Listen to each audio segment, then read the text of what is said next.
What do you love about being outside and active? I'm sure I've spent more time outdoors than in. That just feels like home. Enjoy what you can do, because you never know what is around the corner. Just being outdoors in the fresh air, it just clears my mind. Fully immersed in nature is what brings me the most joy. Hello and welcome back to the Outside and Active podcast, where this week my guest is the lovely Chris Thompson. Chris is an extremely talented short and long distance runner. A staggering 23 years on from his international debut, Chris made a fairytale return to the Team GB ranks for Tokyo 2020. 5 days after his son Theo came into the world, Thompson shattered a marathon personal best that stood for 7 years at the British Athletics Marathon and 20-kilometre walk trial at Kew Gardens. He completed the course in 2 hours, 10 minutes and 52 seconds. His first Olympic appearance came when he represented Team GB at the London 2012 Olympic Games. In 2010, Thompson was part of a British 1-2 in the 10,000 metres at the European Championships with a man who won the Olympic 10,000 metre gold in 2012, Mo Farah. This episode really is for running purists. I found it really interesting hearing Chris talk about how he feels about running and how for him it's not all about times and distances, it's about feeling. Thank you to Wild Goat Festival and the Ellie Suter Foundation for sponsoring this episode of the podcast. We'll chat a little bit about both of those later, but for now, let's get straight into this conversation with Chris Thompson. Well, Tomo, we'll jump into it. We've just been talking about zoos and cricket, which is not at all what we're going to be talking about for the next section, but we've literally spent 20 minutes talking about that, which is really, really interesting, but maybe not as interesting for the people that will be tuning into it. But hello, welcome to the Outside and Active podcast. How are you doing? I'm good, thanks. Thank you for having me on. I'm excited to get into, as always, see where this goes, because it chats with a 20-plus career can go anywhere. Exactly. And I'm really looking forward to it. But we're going to kick off this podcast with a piece of advice, and that is a piece of advice that someone who has been on the podcast as a guest before is leaving for someone that they don't know. So it's about anything. And this piece of advice comes from David Birtwistle, who's an online strength and conditioning and health coach.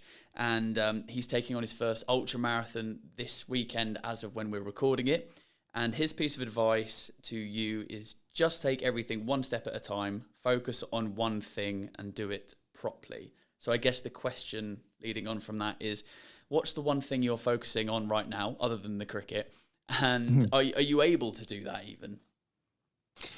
And it's good advice, because I have to say I actually said something similar to someone who's going through some issues at the moment, a fellow runner who's reached out about an injury, and I found myself more and more doing exactly that, of taking bite-sized chunks out of big problems, because you can't, especially as you get older and there's more, and that whirlwind of life just whips you up more and more. And now I have a family and so many other curveballs being thrown in the mix.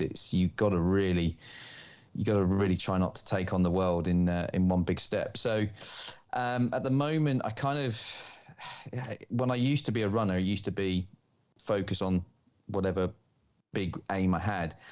But now I've got 2 or 3 things. Some I can't fully discuss because it's personal, family sort of kind of drives and where we want to be. The 5-year, not the 5-year plan, but certainly where we want to get ourselves to over the next few years. But running sense, I'd like at the moment. I've had a bit of a niggle, but I'm trying to get some training together to see if I can make the World Road Running Champs in October.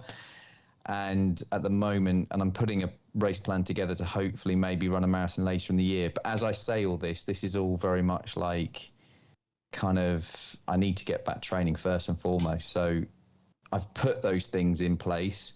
But the bite-sized bit is I need to get back running, because I've had a tib post niggle for the last couple of weeks, and I'm not. I did a hobbling 30 minutes this morning, so I need to get back to sessions. That's the first port of call, and I can't let these aims kind of interrupt the process to get back. So that's kind of what I'm doing. But and obviously alongside that, trying to be the best dad I can be, the best husband. And it sounds cliche, but it is kind of eye-opening how much sort of you do have to kind of almost use that planning and passion and aim mindset with running and apply that to life, because before you know it, things can get on top of you, and you can find yourself, or I can find myself kind of being overwhelmed with things that usually are simple, but you throw a kid in the mix, you throw you know, making a living and trying to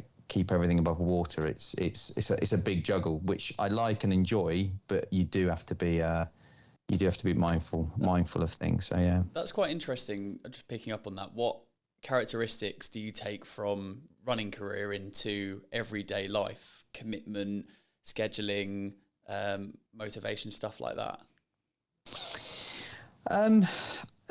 A lot of stuff. I mean, I'd say it's everything that I am as a person. I think, and I find it more, because obviously for a long time my world has been running, and I've just been in teams, and I've been surrounded by very similar people with the same mindsets and the same drives and the same goals. And then you see your family who aren't runners or friends, but not often enough to kind of see how influenced I am by running. And it's only been in the last couple of years where I've kind of started to, I guess you could use the word, I've entered the real world a bit. I've entered reality of what the real world is, and not this bubble of elite running, because it was never going to last forever, obviously. And I do find myself facing challenges, off the top of my head, I'm thinking, like, especially when Theo was in the first 6 months, I was extremely tired and extremely fatigued trying to look after him, trying to avoid illnesses. And I found myself trying to section off when I wasn't a runner, and trying to be self-taught myself to keep being strong and see it as a moment in time, and see it as like this is my winter training before the summer. And not quite literally, but I found myself self-talking to myself a lot like I would through running, and applying that kind of mental strength of bite-sized bits, as we talked about at the start. And I think the other big thing I do is, athletes are very, well, I was, and I think most athletes are, very kind of structured and very organized and very routine based. And I get a lot of my strength through that. But life is quite chaotic. It can throw curveballs. And I found myself constantly, anytime I felt like I got into a rhythm with life and a routine with Theo and training and other things that I'm doing with On Running, my sponsor, because I'm not just a runner, I found, as soon as I started to relax and think, right, I'm in a rhythm here, I know what I'm doing day to day, something would happen. Theo would get ill, I'd be up through the night, I'm tired, I can't do my session at the time, like, you know, you can't take him to nursery, I've got him, there's all these deadlines for different things. And you find yourself, I found myself really having to work hard at changing my mindset to being a lot more adaptable to that. And I think that running gave me the strength to be adaptable, even though I didn't have a solution, because we don't have the answers for everything. It's just having the ability to take a step back and go, take a deep breath and go, right, I can find my way through this, and I can restructure things. I know where I need to be. I know the routine. I know the structure I want. But right now it's just chaotic. Just deal with it bit by bit, and you slowly get yourself back to normality, knowing when you get there, it's going to be thrown into chaos again. But I think that kind of athlete kind of, and again, because of the number of injuries I've had, which is kind of the chaotic version in athletics, and that fear of losing things, that fear of just realizing the number of times I've stared losing everything in the face, and having to take a step back and go, right, I can only deal with the next couple of days. There are things get better, they improve by just this is almost becoming like me talking about what that advice is. It's almost like it's like he's Darren Brown me into this conversation. But yeah, so yeah, I'm trying to bring myself back into the room a little bit here, but it does feel like in my core, when I'm around people now that's not from the athletic world, I find myself talking and doing things and talking about things like I'm an athlete, and I like that, because I think I can learn of people that aren't sports people and how they deal with things, and I feel like I can apply what I've learned through sport to tackle the next stage of my life, really. I want to tell you a little bit about an event that you should not be missing this summer, Wild Goat Festival. Coming in hot this summer is Wild Goat Festival, taking place on August the 11th to the 13th, and it's a mix of sporting events, music, food, and heaps of fun outdoor activities for all ages. Take on the stunning Lake District trails with some of sport's greatest leading the way, including Steve Cram, Paula Radcliffe, Steve Backley, Chris Thompson, who we're chatting to now, and even more. Set in the beautiful South Lake District, Holker Hall, the routes are incredible, and you will take in coastal views, fells, and the lakes. You can book your tickets now at wildgoatfestival.com. This question's quite broad, and it's broad on purpose because I like to see where the guests go with it. But what do you love about being outside and active? I think for me, it's got, like, I go back in my brain to this word balance with a lot of things. And I think being outside and active, and obviously for me going and being outside and active is actually not just about, I am actually using that time to achieve goals and at the moment be elite, but I don't think that matters because it's still about being fit and stuff for me. And that balance comes through how I feel it offers enough of a challenge, enough of pushback of I don't want to do this, especially on cold, wet days, the feeling I don't want to do this, if I do a run on my own, all those things that make you feel like I don't want to do this are there, yet you do it. You get the euphoric feeling of doing it, the challenge of doing it, finding a way, and then afterwards you get this real high from the whole thing. And I think you get this really nice blend and balance of personal challenge with the buzz afterwards. It's not easy.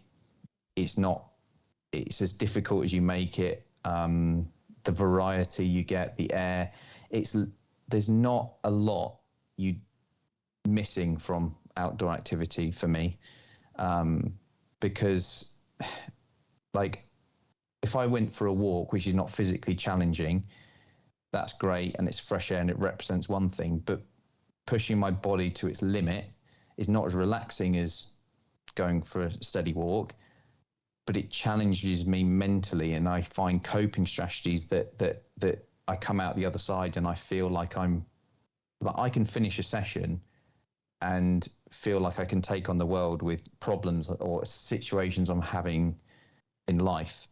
And so it kind of, I've really poorly tried to explain the word balance and what it means to me, but it's the emotion of everything, the challenge of it, the highs and lows, and dealing with the success and failure of it. And you never regret a run, because even if I don't have a good run, physically, performance wise, it's my reset to life. If I don't go and do exercise, I feel groggy for the day.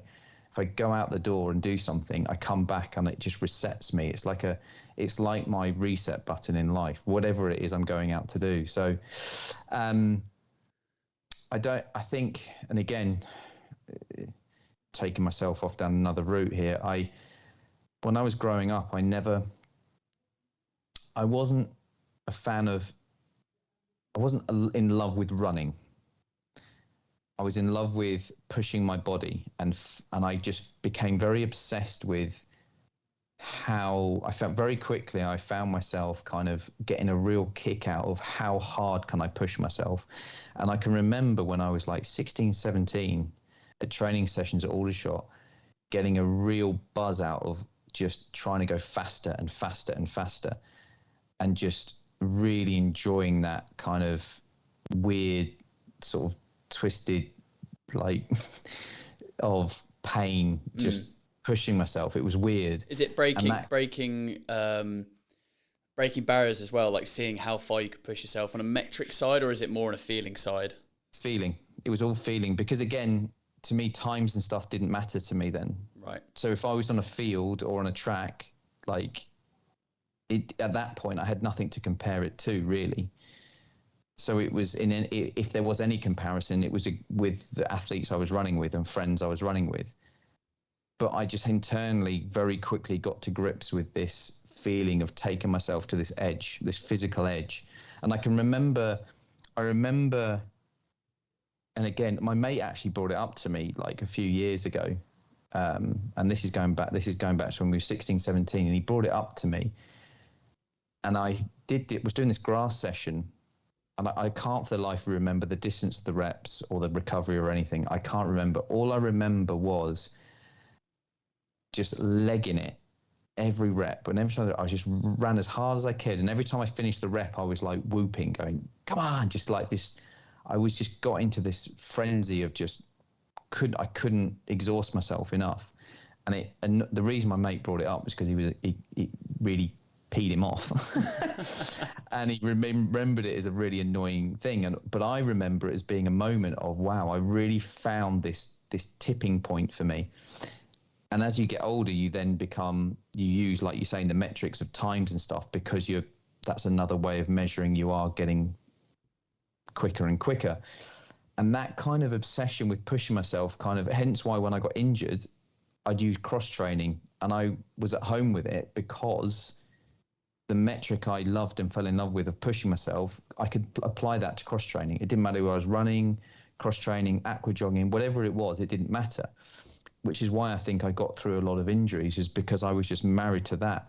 But as I've gotten older, I've realized that it's become part of my DNA, and it's my reset button to everything in life. It's become this thing that I've kind of not realized I've become reliant on. I say reliant is not, I don't like to think myself as reliant on anything, because that's not how I'd like to think of things. But it's something that is definitely, it's become like this reset, or this thing that just structures my whole day and my life is around that feeling of oxygenating my body in some way.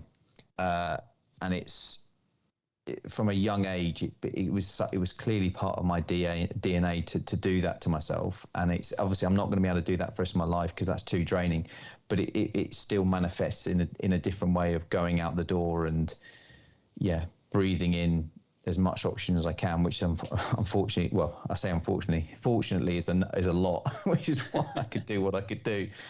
But yeah, it's I can actually vividly feel and remember when I first kind of started to go, wow, this is that kind of place you take yourself to. So when elite athletes have talked about, and I've heard athletes talk about that, some athletes talk when they get to the end of a competition, and that build up to that sprint finish, and they almost get excited. They just they're in agony, but there's almost like this weird excitement in themselves. And unfortunately, I haven't had quite the in career I'd like to have been to that place too often, but I know what they're talking about. That thing that separates, I think, elites is when they get to that point, they don't get nervous, they get excited by just the place you're taking your body to, and it almost becomes like it's you and your body, and the winning section and the beating other people is almost secondary, because you trust your body and mind to do the job to get you where you need to go. I mean, you see it in use Mo an example, when he's going down that home straight, that look on his face, he's in a different world. He is not on the track winning a race. His brain is just in overdrive, and he's loving it. And that's not something that you can train. That's not something you can train or fake. You certainly can't fake it. Can you train it? Well, I guess. I mean, I guess continually pushing yourself and pushing your body, it puts you in a position where you can reach, that at a greater level. But I'd say to then certainly mentally, you can't, like you said, you can't force it. No, because it's a blend of again for me it comes back to the word balance, and what outdoors means to me is there's got to be a balance of I don't like to use the word anxiety, but the fear or whatever you want to call it of doing it, that relaxation and drive. You got to have that perfect blend to go there, because you've got. I remember my current coach now, who was the head coach of British Athletics, Alan Storey. At the time, he was the head coach when I spoke to him about this when I was a young athlete, and he is still my coach, and he is my coach now.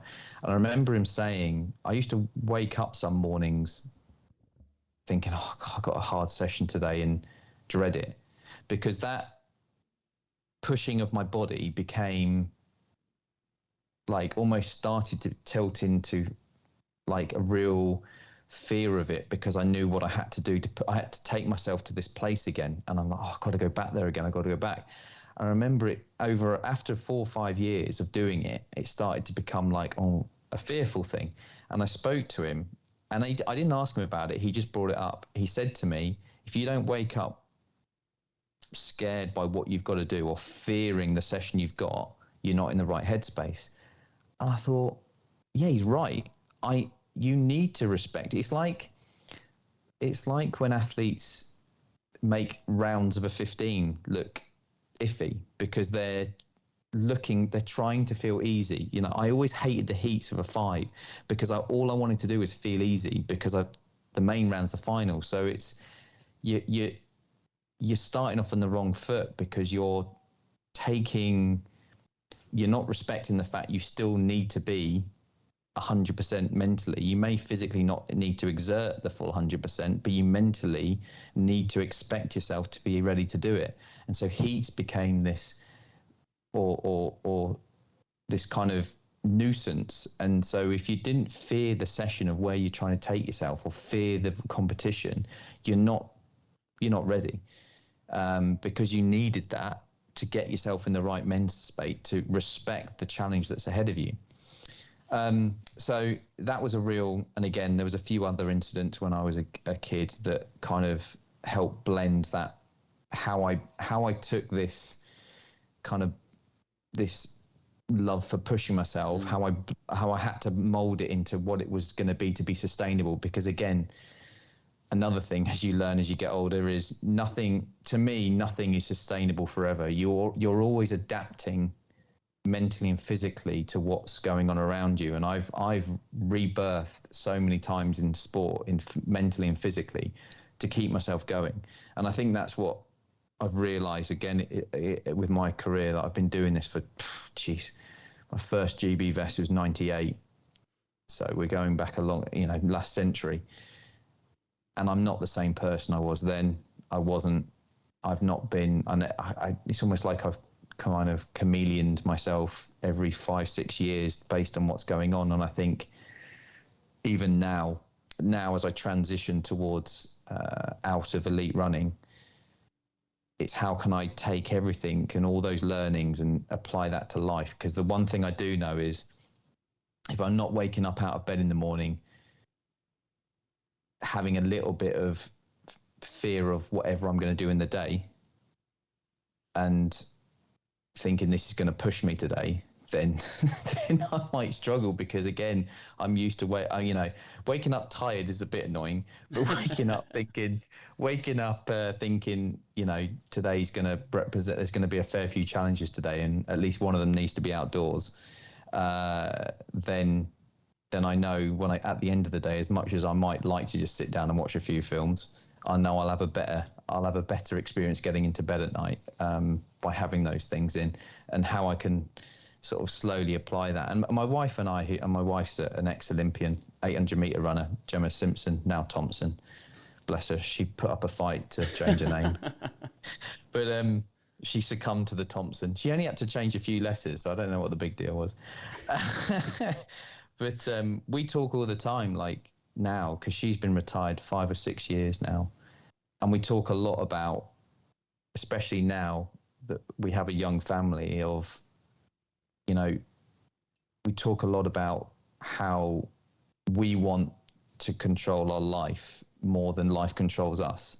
And again, that's being a bit philosophical, but that's because that's the athlete in us going, right, you know, if Gemma's not able to get out the door to run as much as she'd like or be physical outdoors with her job, that doesn't make her happy. So what do we need to adjust? How do we adjust the weekend so that she can get that?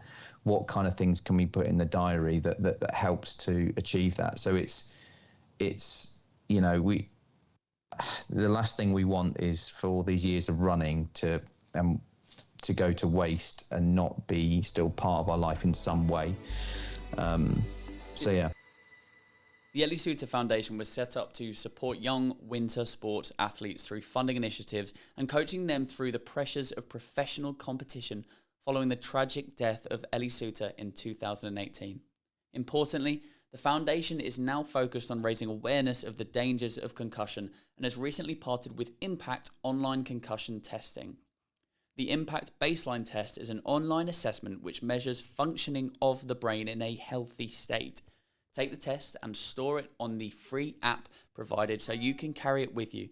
And in the unfortunate event that you experience a concussion, you can then sit a post-traumatic test to help medical professionals determine changes from your original test and help you with your recovery.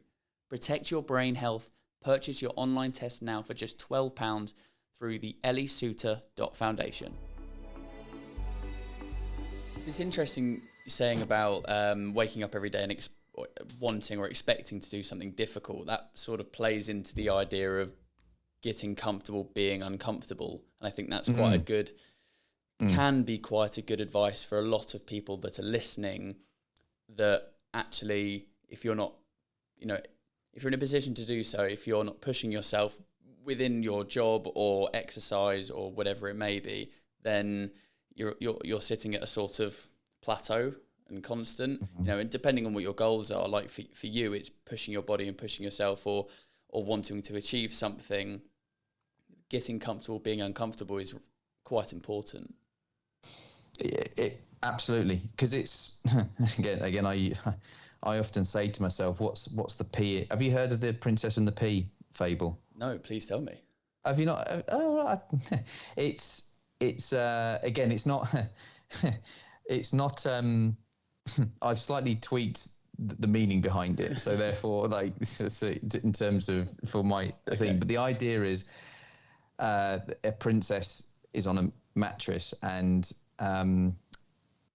whoever it was puts a little pea underneath the mattress and she can't sleep because she's not comfortable, so they put another mattress on and she still feels it and it annoys her, and so they keep putting mattresses on and 100 mattresses and she still feels the pee. I need to look up what the actual proper thing behind it is because this is a terrible story, but it's because I know half the story of that bit, and so I've kind of thought to myself, well, what's the pee in my bed? What's stopping me sleep?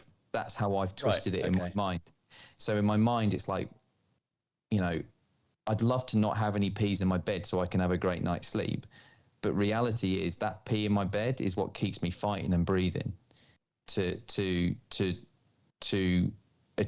make that pee disappear so I can sleep. And then I want someone to put another pee in there. And that's again, you look it up and I look it up after. It's really terrible. I don't know. Everyone's frantically Googling about peas and beds now and mattresses. I think it's to do with, if my memory serves, I think it's to do with the reason she's a princess and that's why she can feel it. If she wasn't a princess, she wouldn't feel it or something. Which is not relevant to what I'm talking about. I think it's something to do with that. But I will say to myself, what's the pee in my bed? That's not literally pee.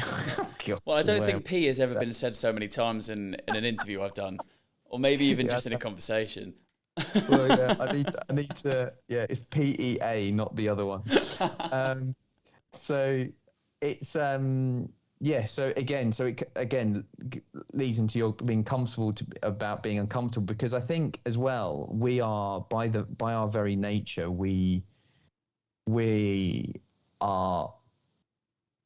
we're designed to want to overcome adversity to thrive, and I think that's where, if you make things too comfortable, and I found this, you get lazy and you get comfortable, and that's not helpful to not just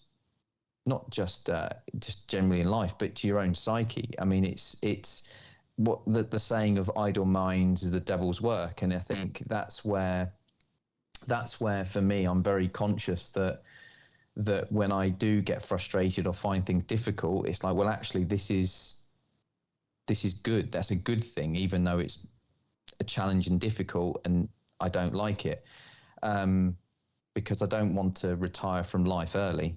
And what I mean by I'm not talking life and death. I just mean through the stress and strain of life. I'm not, I'm 42. I'm not ready to stop fighting for whatever I want to achieve. And I think, at times I have more energy when I have a bigger fight on my hands. Like for the first year of Theo's life, it was really challenging. And I feel more tired now than I did then because he's got easier. And I've said to Gemma, I said the other day to her, I said, look, he's becoming easier. He's easier to manage as a baby, as a human in our life. And that's making us lazy. And so there's little things because of that, we're finding ourselves getting a bit lazy with our evening routine. So when we feed him and then bath him, and before we know it, it's getting to 9, half 9 at night, and we go, oh, we haven't put him to bed because we've switched off. And then what happens then? He has a late night, he gets up late, it has a knock-on effect. And that's just a life thing that you go, well, hang on, when we were, first year, we were really hot on it, getting him to bed early, getting in the routine.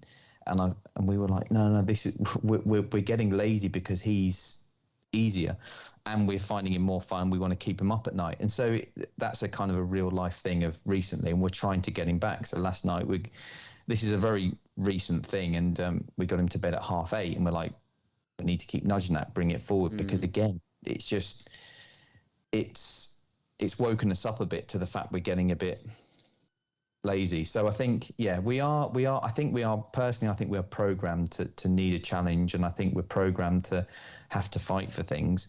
And I'm conscious that obviously the bigger the fight, the bigger the high, which is not necessarily a good thing either. You almost need lots of mini challenges, and every now and again stick a good one in there. So something that's really tough. Hence where for me, running represents that. Is I tried to keep my year kind of lots of little challenges, and then I have one big one for that big high. And obviously you get a big crash. Like London Marathon for me was a big crash for me.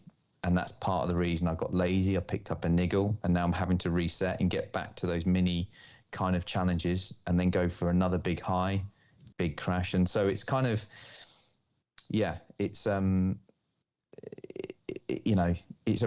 guess it's appreciating that, we want an easy life, but it's not as fun as I don't think it's as fun as it seems. You think it would seem. A lot of people could relate to that post big event crash. We've had people from our team, and I've done it, where you have a big event, whether it be just in life or in running, taking on your first ultra marathon or marathon, or even if it's a park run, you're building up to that through couch to 5K, and it's that drop off, that adrenaline, that you have that big adrenaline high and then the drop off. And you said you've experienced that as well. How do you battle back? One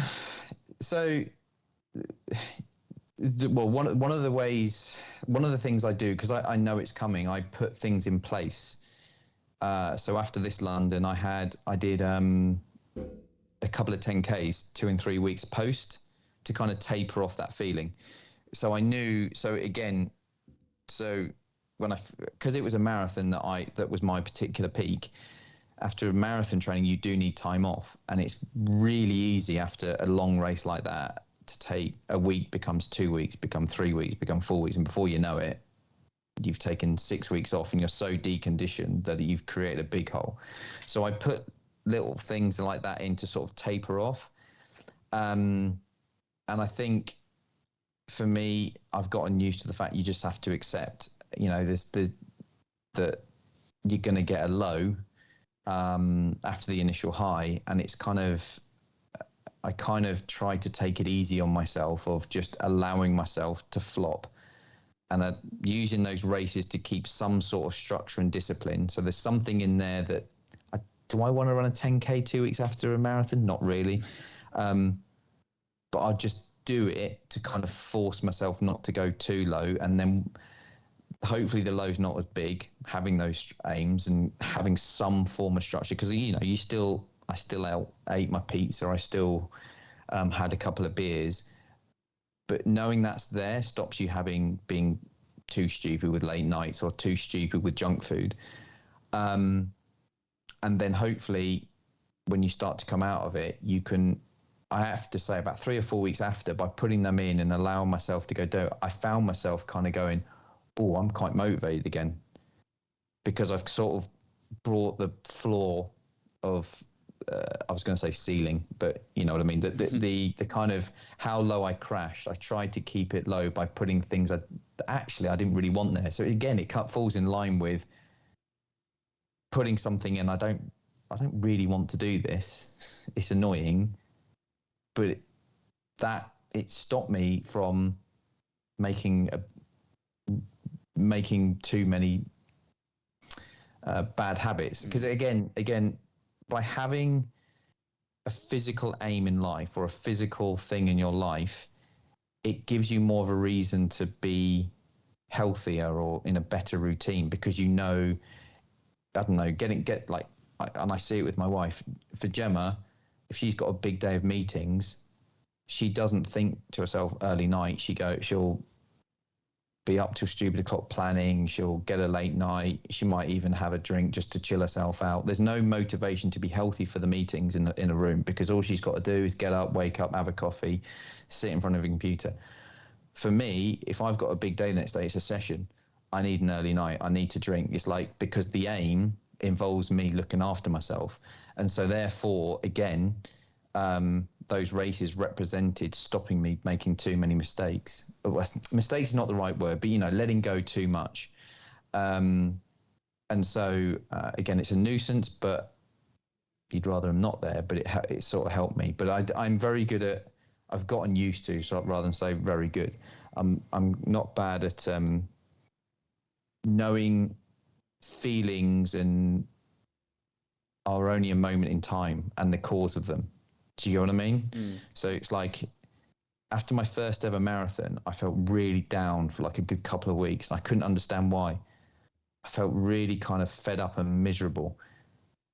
And Alan said to me, it's because that's the emotion of a marathon. And I was like, I was like, why? I'm not like this. This is not me. I'm a jolly kind of, I was fed up. I just run 2:11, and this is pre-shoe, so one of the fastest debuts by a Brit ever. I don't know what order it was, but it was high up, and it was I qualified for championship. I'd done all this stuff. It was at that point the biggest payday I'd ever had on a single day. I had all these good things, a lot of publicity, and I felt fed up. And it was purely because of what we're talking about, that massive high and that challenge, and you've achieved it, you've got to the top of it. And the number of athletes that talk about at the end of a summer are just flat out, just no matter how good the season is, you just almost become a bit, I don't know, you get a bit lost. You've lost that purpose, that drive. And so and again, I never thought of one event doing that to me in quite that way. It was way worse than when I won medals on a track or anything like that. It was a way bigger low. And so you kind of get used to, and you know what's going to come, and you know that the kind of triggers that make it worse. But again, you're going to come back for more. So it's a moment in time. You come out of it, and it's like being ill. You feel when you're ill as heck and you're in bed and you think, oh, am I ever not going to feel like this?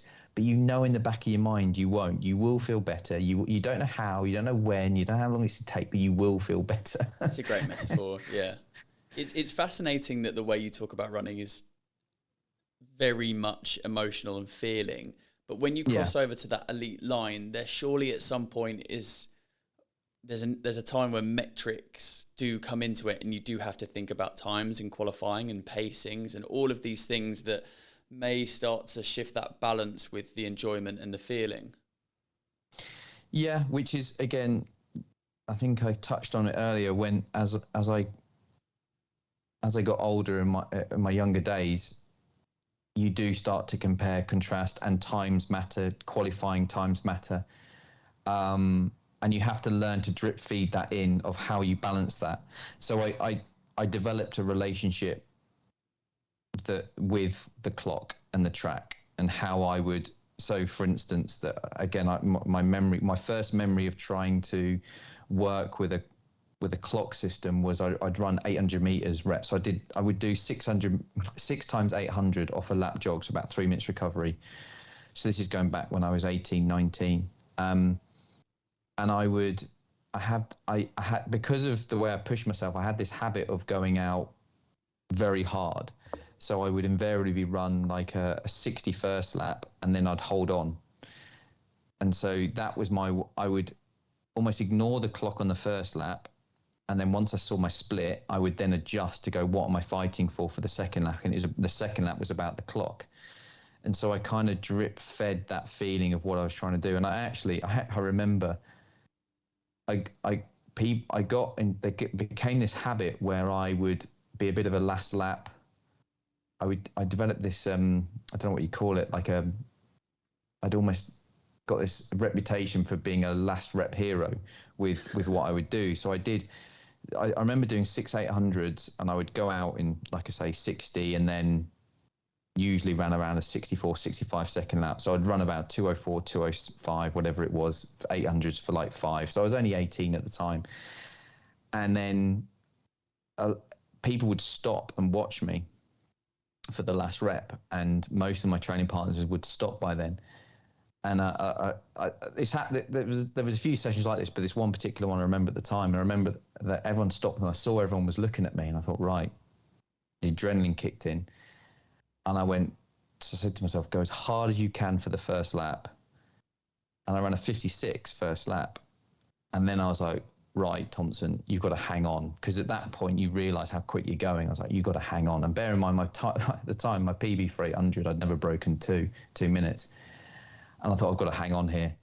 And then it became like I started looking at my watch and checking the splits, and I ran 156. I ran a 60-second lap. Wow. And Mick was my coach at the time. Told a lot of coaches in the area and people about it, and were like, Thompson's ready to go. And again, at the time, before social media, before the kind of access to information now, it was all very hearsay and all very kind of word of mouth. And Athletics Weekly aren't going to post about sessions, because that's not the idea of it. So, and Athletics Weekly, and I think I don't know, I never got it, but Run as well. The outlets for information wasn't as easy. So, and Mick was singing my praises for it, and I ended up, a lot of people didn't believe it, I ended up running 14:07 for 5K, ran a smashed load of records, and a lot of people were like, whoa. And I was second in Europe at the time when I did it. And so I backed it up with performances, but again, the point was, at that time I was trying to find a way to kind of better myself, and it became about trying to get quicker, but still keeping that thirst for how do I push myself to the best I can. And now, fast forward to nowadays, the way in which I apply those two kind of methods. And I was talking to someone about this, and I'm kind of giving away a little bit of my secrets now, because I think this is going to become, I think with the way super shoes have come about, I think it's going to become very important that athletes learn to do this, in my opinion, is that balance between the two of chasing times and chasing the red line. And so I will do things like, in my marathon prep, and before London I did this. I would run I'll use this training day I use to get to be precise. So I did an hour tempo in the morning, and I did an hour tempo in the evening. But the one in the morning, I allowed myself every mile, or as often I wanted to check my watch, and it was basically every mile I would check my split just to check how I was getting on, how I was feeling, just to gauge my effort, because I knew roughly my fitness and where that kind of, because I was at altitude as well, I was at 7,000 feet, so I was kind of gauging, right, this will help me not go out too hard, because I can like, sort of, if I'm going out at 5:10 for a mile, the useful bit is that information tells me I'm not overdoing it, I'm not underdoing it, I should be able to maintain this. And I ran something like, I think I ran about a 5:06 average for an hour. So I'd have to double check what that is, like in the region of, it's around 11 miles or whatever, just over 11 miles. But in the evening, I went back and I tried to do the same thing without looking at my watch. So I ran the whole effort just to feel. And I was like, right, what feels like the right pace to run as hard as I can for, well, not as hard as I can, but run hard for an hour. So where's that feeling like? And I ended up, so I knew where, that was it. I got to 11.3. That was it, roughly 11.3 miles for the hour. So I knew where I got to in the morning, the point I got to. And I thought, right, I was running going, don't look at your watch. And I thought, just as I was getting to that 11.3, I thought, right, I have no idea what I've run. I might be a minute, an hour and two over. I might be I had no idea what I was running. I just went to look at my watch. At the point that took me an hour, I looked down. I still had over 4 minutes left to run. Wow. I went, oh crap. And I got to the, it's over, no, just under 4 minutes, sorry. No, yeah, it's about 4 minutes, whatever it was. I ended up running 12 miles on the dot for an hour. And I thought, and again, part of the usefulness of that is still having that connection with my body, still understanding my body and where that kind of line lies and how I can sit on it, and married up with the fact I know the information when I do look at my watch, having the confidence in that. And that's how, for me, I bring together the best marathon I can, because in a marathon now, I jostle between the two. I will use the first part of a marathon to look at the time and make certain I'm in the right rhythm. I then will, at some point, like I did in London Marathon, I got to about 8 or 9 miles and went, my feeling and the clock aren't matching up. And I checked out. I just switched off and I started running to feel for the next half an hour, 40 minutes. And I pulled off the group and I just ran my own race. And then once I got to that, I think I had, what was it, half an hour, 40 minutes left. I then started switching back, right, where's the clock at? Where am I at? And I switch in and out of it a lot. And again, it all comes back to when I was a child, when I kind of built those mechanisms. And I think the way shoe tech, I couldn't do that as easily. And I don't really remember if I really did it. I don't think I really did it at all when I first started marathon running. But now with the way shoe tech is, like, I think you see it in some runners, when they're not aware of where they are, they surprise themselves. But others need it, and so it's an interesting kind of thing where I think, history is almost irrelevant now, because history used to be the thing we gauged how fast we were running and what's right or wrong. Nowadays, it's like throw that out the window. It's like anything's possible. The London Marathon guy just ran 59 minutes for the second half. I mean, history says you can't do that. Only if you're doing in a controlled manner, trying to break 2 hours, has anyone ever run sub 60 for the second half of a marathon. So, it's, and I bet he didn't look at his watch every 5. So again, I've kind of tailed off a little bit there, and hopefully I answer your question. But yeah, again, it's a real kind of that kind of relationship for me between my mind and body. There's always been this intrigue there for me in terms of, and I think if I be honest, if I be true to myself, I think I judge myself a lot on that. I think I do judge myself a lot on trying to be the best athlete I can for me and just in life and how I approach a day. And I think that's something I do a lot. And I am my own biggest critic, and I am, to a certain extent, I do go easy on myself, because I think it's just that relationship you build when you're outdoors and you're running. You can really build that relationship with yourself in a way that I don't see how you can anywhere else. Because in running, it's not like a skill which just distracting you. You're not trying to, with a tennis ball, you're not fixated on a racket and a ball. It's you and your mind, and you're developing a relationship and falling in love with yourself. It sounds really weird, that, but you know what I mean? Yeah. You're getting to know yourself in a way I don't think you can in anything else I can't think of anything else where you get to know yourself better than being outdoors running. It just is a unique kind of world you go into in yourself. And I think it's, I don't know, I spent a lot of time running on my own, and I spent a lot of time running with people and all that. And it's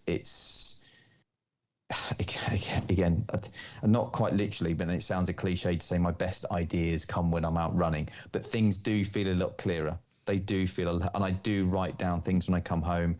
Problem solving, everything becomes a lot clearer, because it's almost like the place I can go to and think a lot clearer, act a lot clearer, and what's the best way for me to attack this problem. And it's something my dad did, to be fair. My dad when I was young, and it wasn't something he taught me, it was just something that my dad, we weren't the rich as a family. My dad was a hard-working guy. My mum looked after me. We didn't have a huge amount of money. I mean, my first ever pair of running shoes was that I borrowed from the school because we couldn't afford to buy any. I had these, they were called Nickies, not Nikes, because that's all we could afford. And it's like, so the extension of that is my dad wouldn't drink because he couldn't afford it. So his de-stressing after work on a Friday night was going for a run. And so my first ever run was going out for him, because I thought, where are you going? And I'd every now and again go out for a run with him just to see what he was doing. And it was just his way of resetting from the day. Then once he did earn some money, he just got pissed. But no, I'm joking. But I think everything you've said in the last 5 minutes, for someone who, long, sorry. Well, but specifically that about where your brain can take you on a run, and that feeling, for someone who's been in the running community for the last sort of 2.5 years. Before that, if I'd have heard that sentiment, I would have completely thought, how is that even possible? Running is the most either boring or stressful or like just annoying thing ever. Like, how do people enjoy it? But over the last 2.5 years, in meeting and speaking to people like yourself and my own experiences, and there will be people listening that will agree, like, that is just so true of running. Like, yes, there are points where you're pushing yourself and you're going for PBs, you're going to really push your legs and to push yourself mentally. But if you want to head out on your easy run and just hit the trails, have your headphones on or off, or just start to get out of your head or think about problems or whatever, that I think there's a lot of people that will be able to resonate with that. And I'm happy that you kind of said that was your experience as well. And I wanted to ask you, I asked this to quite a few people that are running at an elite level, but I think I'm most intrigued by your answer because of the way that you've spoken about running. But what would you consider to be your biggest achievement in running so far? In running, so well, because I answer that in 3 different ways. Yeah. Apologies, because I know I go on and I like it. Here we go. I need to learn to be more media savvy, because I know people need quicker answers than I can give. My brain, it's part of my dyslexia. My brain just like the podcast is anyway. The podcast is the perfect platform for this then. Yeah, because you can edit it all out. Not at all. I don't touch it. So the three things for me that pop out when I silent, because it depends on which angle you're coming from. Because initially for me, my biggest achievement is, from one angle, is my sustainability. I mean, and I have to. I don't have to say this, but I say this because I've seen and been around long enough that I think the challenges and the injuries and the issues and the financial situations I found myself in, because it is an issue, I would have buried people.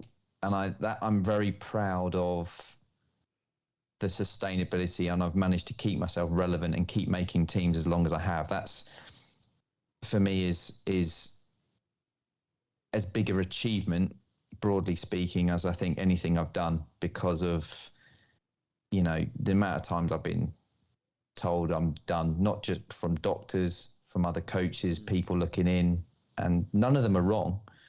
I just don't give up.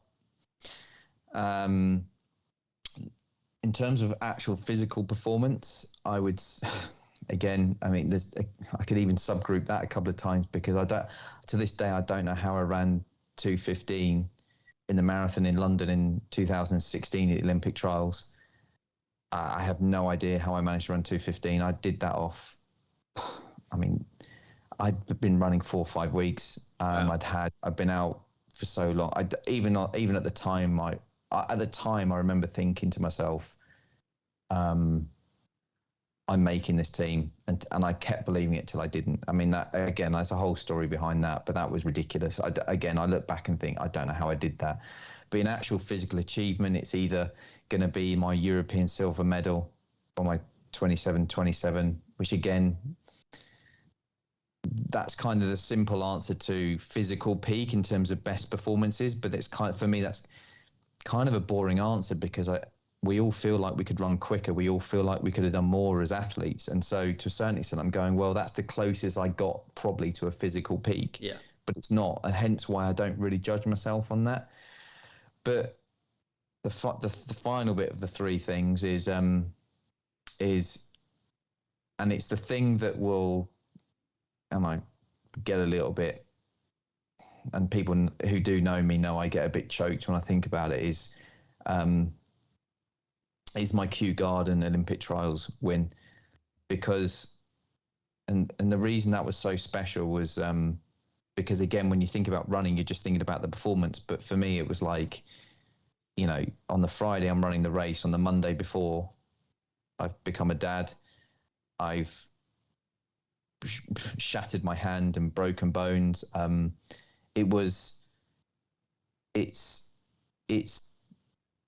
didn't realize when I stood in that line how much deep down I didn't believe I could do it until I'd finished.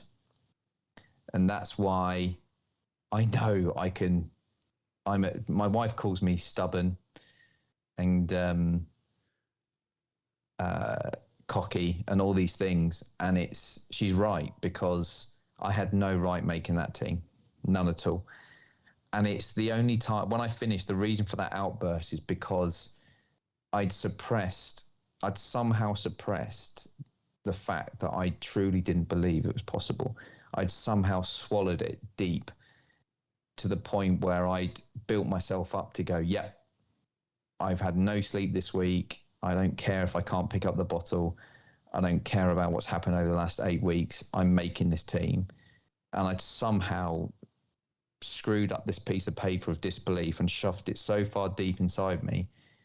And even in the race, like, I got half an hour into the race and that piece of paper inside me started unfolding, and it's, you know, the lines in it of this isn't happening started coming out, and you're going, shut up, shut up, shut up. And I had to, and that was a key moment in my running to my own rhythm and mind, for, you know, just switching off and go, just run, ignore everything, just run, not look at clock, don't look at anything, just run.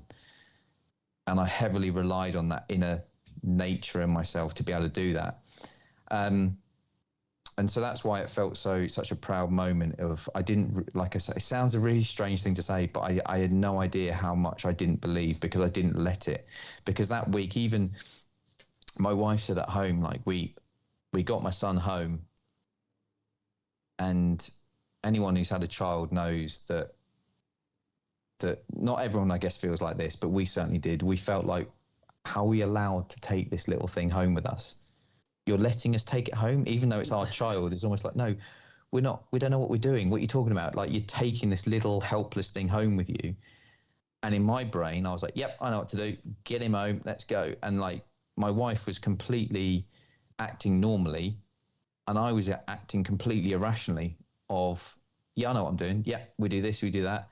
He cried. I'd literally pick him up. Yeah, I know what I'm doing. Like, I just had this glazed kind of feeling of, I have to finish this off. And it almost, it was, even my wife said to me, like, the week after, she said, because she said, she said she couldn't believe, and again, it sounds bad coming from me because I shouldn't be saying it. She said to me she couldn't believe how assured and how, she said a few other things which I won't say because like I say, it doesn't sound right coming from me, but she couldn't believe how I'd approached the whole thing in terms of how assertive and sure of myself I was. Right. And as soon as the race was over, I went back to what I should be, which is a bubbling mess of, I don't know what I'm doing. I'm a dad. I don't know. I was just in this, I just suppressed everything because you, when you want something enough, it's like that saying of, we're all just faking it to make it. And how many times do we find ourselves in these situations where we go, I'm not qualified for this. I'm not capable. I don't know what I'm talking about. That is life. That, to me, that is fundamentally life. Is we all feel like that. It doesn't matter how high up someone is. We all feel like we're out of our depth. The difference is not judging ourselves on like how well we do. It's the fact we just give it a go and we just try. And some, if I hadn't made that team, it wouldn't have surprised me, and I would have been proud of the fact I tried. But you know what? What if I did? And I did, and now I've got a memory for life. And I can tell you umpteen stories of moments where I didn't achieve what I wanted. There's way more failures than successes. But I struggle to remember them because you only need one or two good moments and you'll forget them.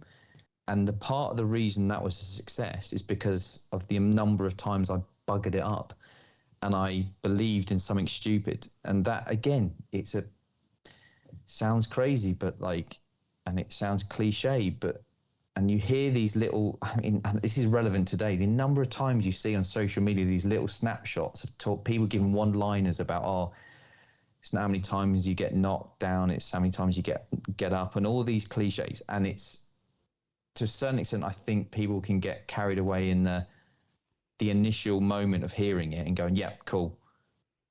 But you have to apply it. You actually have to do it. It's not about just hearing it and going, yeah, that's a good saying, I like that, and appeasing that moment, that feeling in that moment of, yeah, that's fine.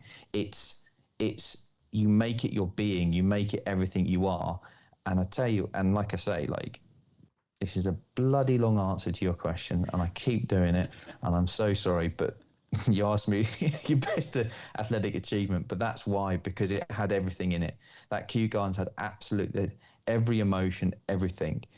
And I think I am an emotional person, and I was a very emotional kid, but I learned through running how to control that. And running has taught me. Again, I'm about to go off another story, and I won't, unless you want me to. But moments why I got so emotional, I couldn't run, and you realise you've got to control it. Be emotional, but control it, perform, and then let it out again. Because you need to me, you need emotion to run fast and run well, and you need emotion in life to want to keep coming back. But that emotion also drives you to failure. It drives you to bloody depths of despair to then fight and get out of it. But it's yeah.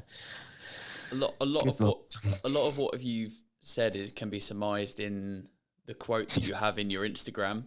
But as in, if you were to extrapolate all of that out into your experiences and your successes and difficult times, I think it's, if you're willing to keep fighting, there is always a chance.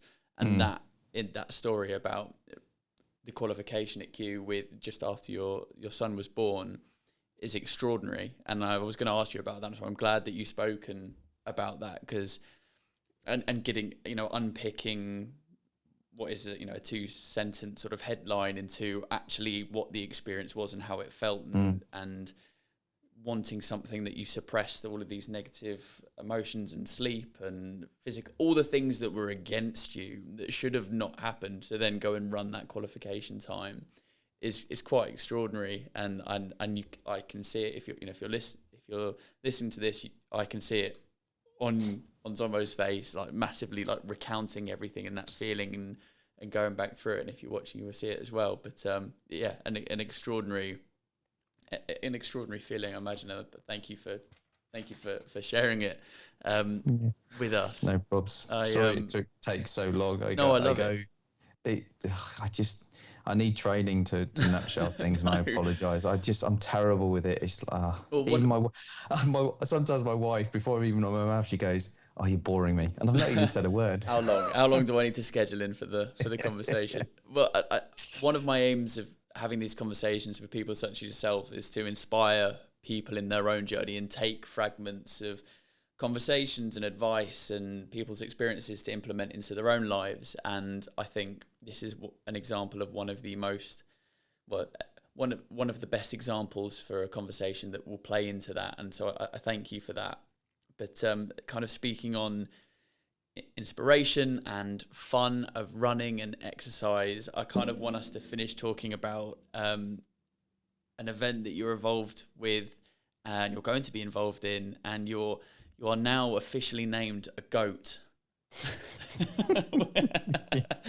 Yeah. The greatest of all time. You're one of the GOATs. I think it's flattering. I think it's slightly stretched considering the company of people that are true goats. But it's very nice to be put in. I'll put in this. We'll call it the subcategory goats. The subcategory goat. Okay. So, unofficial subcategory goat at the Wild Goat Festival, which is taking place in August, and there will have been an advert in this podcast put in talking a bit more about it. But obviously, are you excited to be there? And also, how does it feel to be part of something that's inspiring people to be active? And also, a big part of it is inspiring the next generation to find out what they enjoy about cycling, running, and fitness. Yeah, it's a really cool thing. I have to say, I'm glad I'm going to be there, because when you look at it, and if you go to the website and look at what's happening in the events, it's I think I'd be gutted if I wasn't going, because it looks on paper absolutely awesome, and it will be awesome. But I think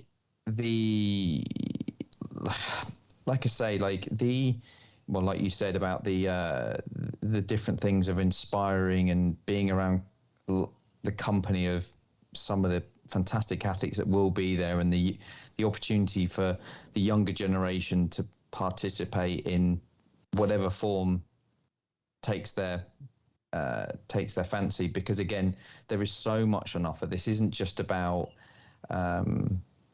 going to an athletic event and watching elite athletes or club athletes or whatever. It's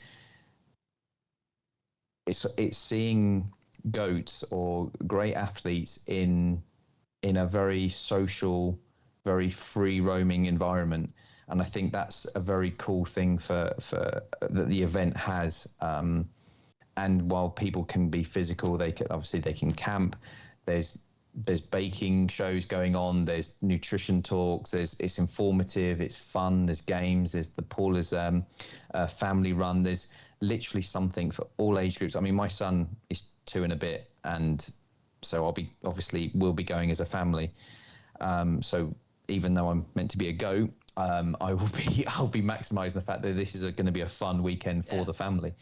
And again, it's access to everyone. It's just a free roaming culture of people to have a great time. And I think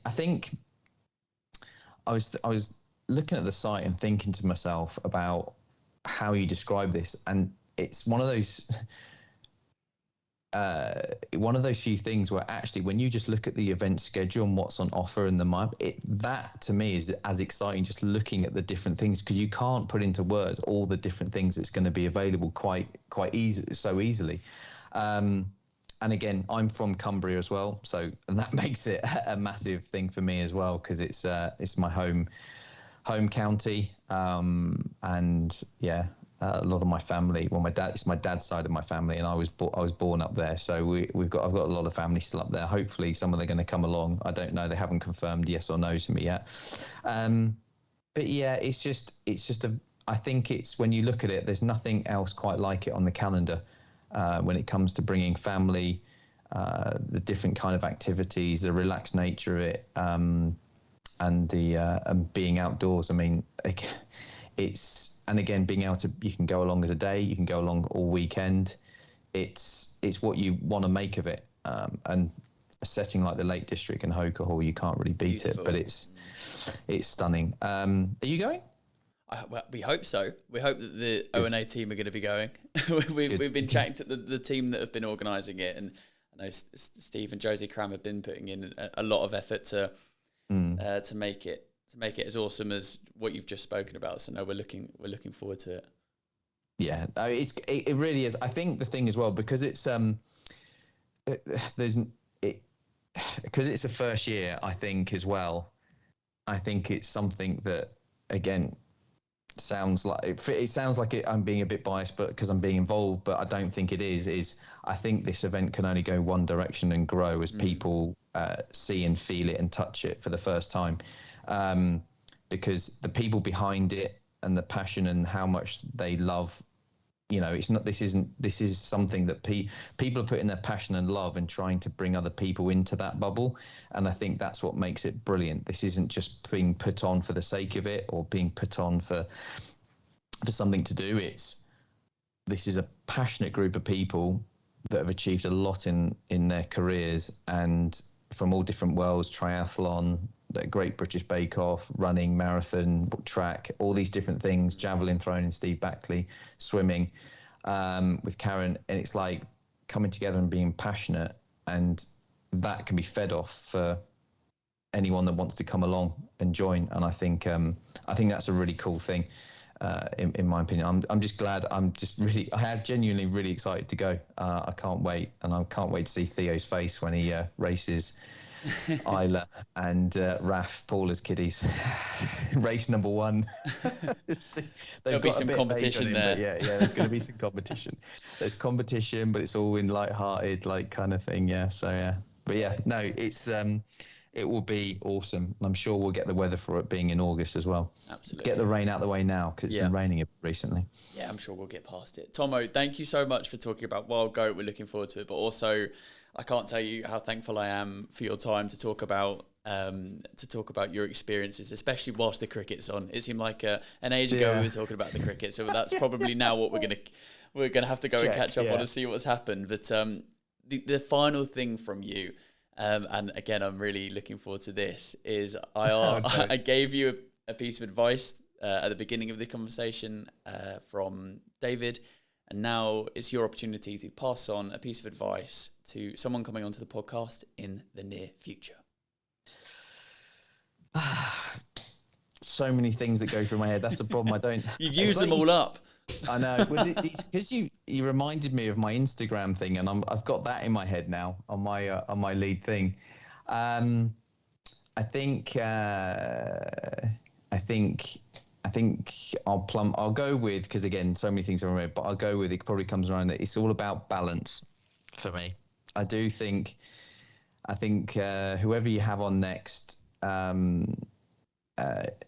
should see the balance of that equal amount of time dedicated to being outside your comfort zone, being comfortable, setting yourself a challenge, and that balance of to circumnavigate life through equally amount of, I can't do this, I can do this, I'm not going to do this, and the realization that, I think, again, I'm going off on one story. I don't have one-liners. I need to work on them. that feeling of like failure is part of success. Like you need those learnings of all the things that go wrong to get the success you want through the balance of all those things. And I think it's And again, I don't know how you explain this to the next person, but it's that Instagram post of, if you're willing to fight, there's always a chance. And it's, yeah. I love it. Balance and all that. I mean, yeah, I would have, to be fair, and I'm not just saying this, if your previous podcast person hadn't said the bite chart, I probably would have said that. So that got me off on the bog back, because I probably would have gone with that, because that's easier to sort of pass on and think about. But I think, yeah. I look forward to passing that along. I'll probably clip it up and like send it to them before. Really? You're not going to use the whole lot? No, that's what I mean. I'll clip the whole lot and send it to them and let them know. No, Tomo, Yes. Thank you so much for being a guest. And yeah, I look forward to passing that along. Thank you. Yes. Thank you very much, mate. Good to be on. Thank you for listening to this week's episode of the Outside and Active podcast with my lovely, lovely guest, Chris Thompson. I really, really enjoyed this. Like I said in the intro, I assumed wrongly that as a really, really talented runner, you're thinking very much about the times, the distances, the splits, whereas actually he spoke almost 90% about how running feels. And I really highly recommend that if you're a runner or if you want to get into running, that you do this and you try this, because ultimately you want to run to feel good. So I hope you enjoyed this episode. Please do share it with someone if you think they'd enjoy it just as much as you. We'll be back next week with another episode and an amazing guest. Until that time, enjoy the outdoors.